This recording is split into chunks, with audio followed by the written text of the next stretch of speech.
انسان کا شرف، اس کی عزت اور اس کا وقار علم ہے۔ اس لیے سیدنا علی المرتضیٰ فرماتے ہیں ہم اللہ کی تقسیم پہ راضی ہو گئے، اس نے ہمیں علم عطا کر دیا اور جاہلوں کو مال دیا۔ مال سے علم افضل ہے۔ حضرت عبداللہ ابن عباس رضی اللہ تعالیٰ عنہ فرماتے ہیں، ابن عساکر نے اپنی تاریخ میں لکھا کہ حضرت سلیمان علیہ السلام کو اختیار دیا گیا، چاہے مال لے لو، چاہے سلطنت لے لو، چاہے علم لے لو۔ تو انہوں نے کہا مالک مجھے علم عطا کر دے، کہا اس کے صدقے مال اور سلطنت بھی عطا کر دی۔ یہ علم کے پیچھے پیچھے چل کے آئیں گے۔ تو علم بنیاد ہے، علم شرف ہے انسانیت کا، علم وجہ عزت ہے۔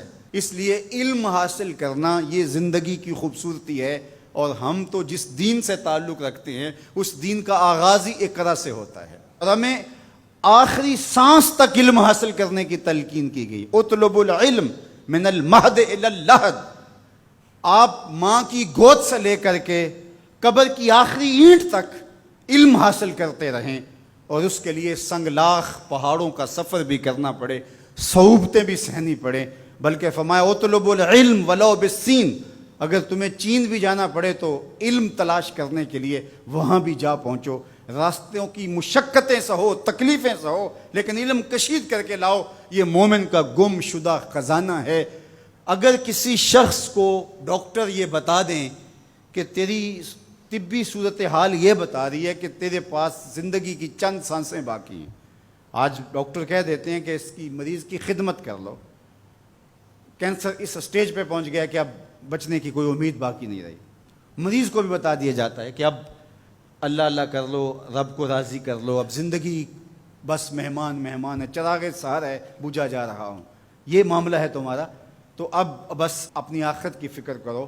اب وہ کیا کرے جسے پتہ چلے کہ میرے پاس 2 دن ہیں، 3 دن ہیں، 5 دن ہیں، 10 دن ہیں، ڈاکٹر اندازہ بتا دیتا ہے، حتمی علم تو اللہ کے پاس ہے، تو وہ کہے کہ تم بس جانے والے ہو، تو کیا کرے؟ وہ نمازیں پڑھنے لگ جائے، نوافل پڑھے، روزے رکھے، صدقہ و خیرات کرے، یہ سب کرنا چاہیے اس کو، لیکن علماء نے کہا کہ وہ علم حاصل کرنے لگ جائے تاکہ اس کی موت حالت طالب علمی میں آئے۔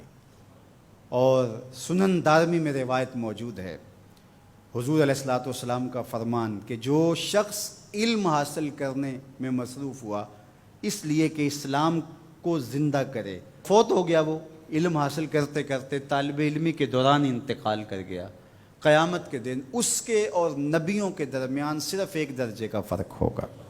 علم کی وجہ سے اس کو یہ شان اور یہ عظمت نصیب ہوگی۔ تمام علماء اس پہ متفق ہیں کہ علم عمل سے بہتر ہے، اس لیے کہ عمل صفت العبد ہے اور علم صفت اللہ ہے، صفت باری تعالیٰ ہے، صفت معبود ہے۔ معبود کی صفت عبد کی صفت سے افضل ہوتی ہے، تو علم جو ہے وہ افضل ہے عمل سے، عبادات سے۔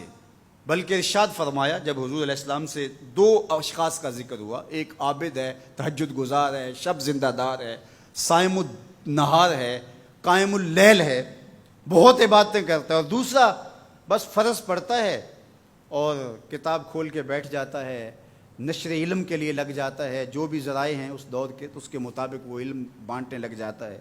تو دونوں کے بارے میں پوچھا گیا تو آقا کریم نے کیا جواب دیا؟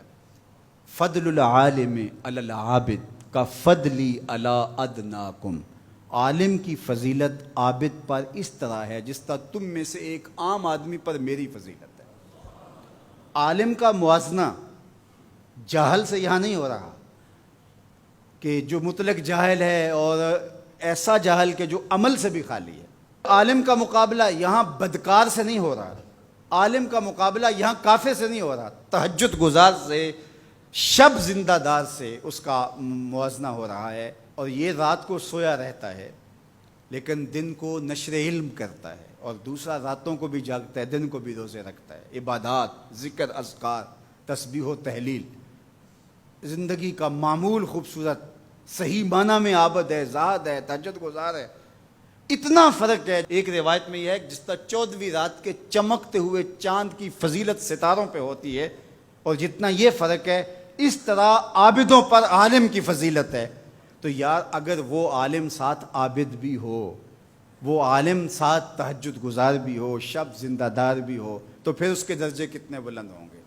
اس لیے فرمایا کہ صبح اس حال میں کر کہ تو عالم ہو یا طالب علم ہو یا علماء کی باتیں سننے والا ہو یا علماء سے محبت کرنے والا ہو۔